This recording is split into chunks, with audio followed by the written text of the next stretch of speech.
Hey y'all, thanks for tuning in to what I'm going to call season 2, episode 5.1. Um, so I recorded this whole podcast and I recorded it based on some notes that I took last week, and I recorded the entire podcast and went to edit it to make sure that the audio sounded good, and the audio did not record. This has happened to me before, and I re-recorded and went on with it. But this time when it happened, I thought perhaps there's another message that I'm supposed to be sharing this week. So I reached out to people who are close to me and said, okay, this happened again. Are you feeling anything in your spirit? Because I'm feeling like maybe I'm supposed to be recording something else. And I went to church today and the message was super convicting. And so I thought maybe I'm supposed to be sharing something from that. And then it was confirmed through my biblical counsel that perhaps that is the case. And perhaps people are struggling with the same thing and convicted by the same thing that I heard in that message. So I'm not in my normal get up. I'm not in my normal seat. I'm just hanging out with you, and I'm going to record really quickly um, 5 things that I learned, and I'm going to record them in 5 parts so that you get the full message and it's not a 2 hour long podcast. But basically, the message this Sunday was amazing. And it really made me think about my faith journey. It really made me think about where I think I am as opposed to where I actually am. And it made me think about what are some things that I'm actually afraid to give to God. And so John Bevere was there and he wrote this book. And that's what I'm looking for right now because I want to make sure that I have the right title for the book. I added it to my Amazon cart while I was in church. It's called The Awe of God. And the subtitle is The Astounding Way a Healthy Fear of God Transforms Your Life. And so the first lesson or conviction that I gained from being there today was that I grew up in a church where fear was taught, but it wasn't a healthy fear. It was a um, condemnation type of fear. It was a God's going to hurt you if you don't listen fear. It was a think of this like mighty ruler in the sky that's going to like shoot you down if you don't follow his ways type of situation. And so when I got old enough to be able to develop my own faith journey, one of the things that I latched on to was that God is a friend to us and he is, close to us in times of need, and he is, a gentle father. And all of those things are still true, but I think I latched on to them in a way that was almost obstructing my faith journey, because I would say, well, you don't have to fear him because he's your friend. And just like, you know, your earthly father would do, he's going to rule you with sternness and, try to get you to follow his plan, but you have free will and, all of these things. And all of those things are true. But there's also this part of it where fear is supposed to exist, but not in the way that I was taught that it was. So, something that John said in the message today was um, fearing God isn't being afraid of him. It's not saying I'm afraid of this being because he's going to hurt me if I'm not obedient. Fearing God is being so reliant on him and so attuned to him that the fear is in what happens if you do it without him. So it's kind of like, when you think about a young kid crossing the street, right? their fear is not of walking across that street without their parent. Like, I'm afraid that they're going to yell at me if I walk across the street without them. Their fear is of, I'm not quite at the capacity at which to cross the street by myself. So I'm afraid what's going to happen to me if I'm not walking with them.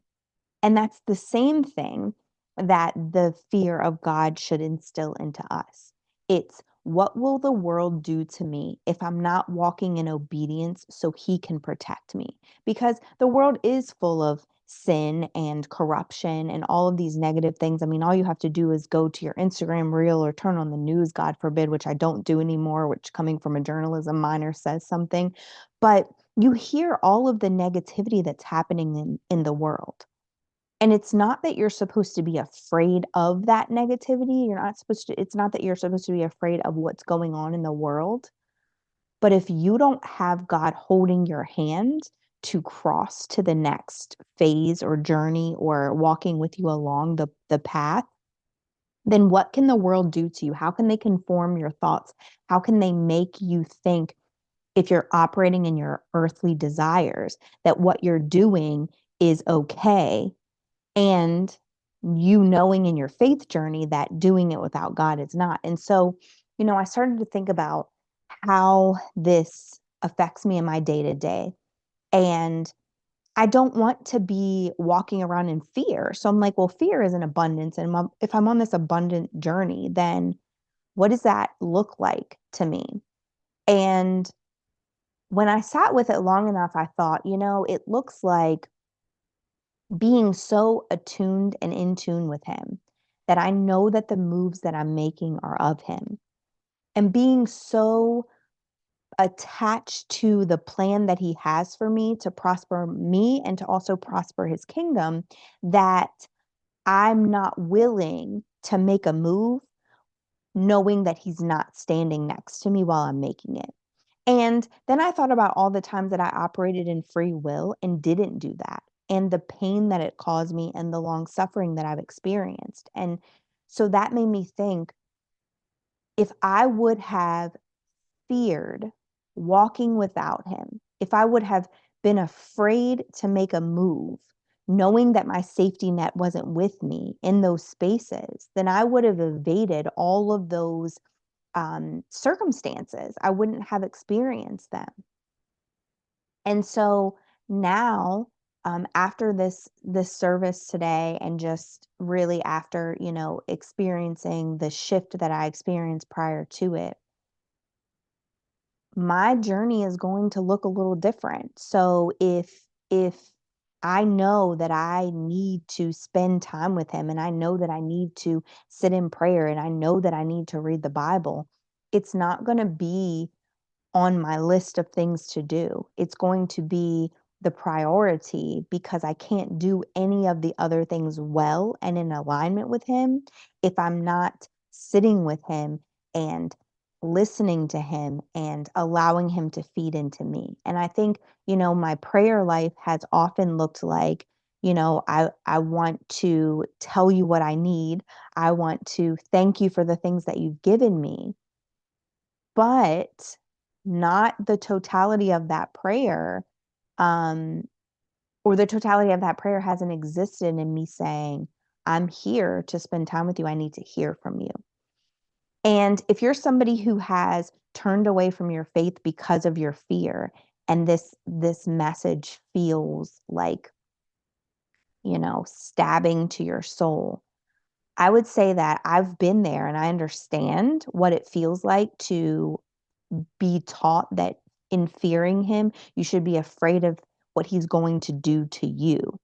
And that going the total opposite direction, like, I didn't shy away from the faith, but I shied away from that fear, wasn't the right move either, because then you're operating more in self-righteousness and holding on to the fact that he's going to forgive you. And while he will, the walking with him and through him is what prevents you from having this huge circumstance. And, I pause there because I don't want to misinform you that when you're walking with him, you won't experience turmoil and pain and those type of things, because that's not true.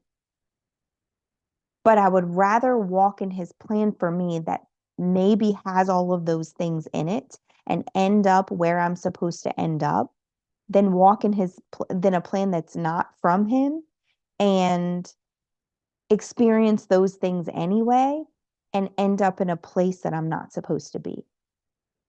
So if you find yourself turned away from the faith today, I would just encourage you that if fear has been the thing that turned you away, just know that it's not this um, ruler and dictator who's evil and awful and all of these things, who wants you just to conform, like this narcissistic guy in the sky. It's not that. It is him knowing the plans that he has for you, and you being so fearful and in awe of not following it that you want more of him, because you know that his plans are good for you. And so that's what I got from the sermon today with John Bevere. If you aren't following him on social media, I would encourage you to do so. I'm going to record again several of these and load them up on the podcast so that you can hear them throughout the week. Just kind of sharing my thought processes with you guys, because I feel like I give you these lessons that I learned after the fact. And this is real time conviction. And I think that it is important to share real time conviction, so you know that, like, we're all human and we're all going through these processes. And sometimes a sermon or a word just hits us. And that's what happened to me today. And I feel like that's the reason that my audio didn't record earlier, so that I could share this realness with you and this real experience with you. So I appreciate you for tuning in. Remember, you can look me up on all social media sites to get more information. You can also go to my website, and the podcast comes out every Monday on all podcast forums. However, this week we're going to be doing a daily one, I guess, because that's what I've been encouraged and led to do. So thank you again for tuning in.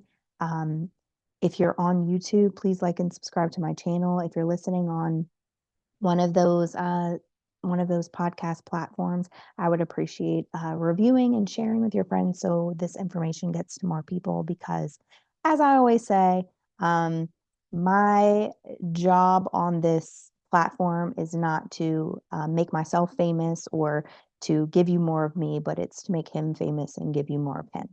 So I will see you guys again tomorrow. Thank you for tuning in.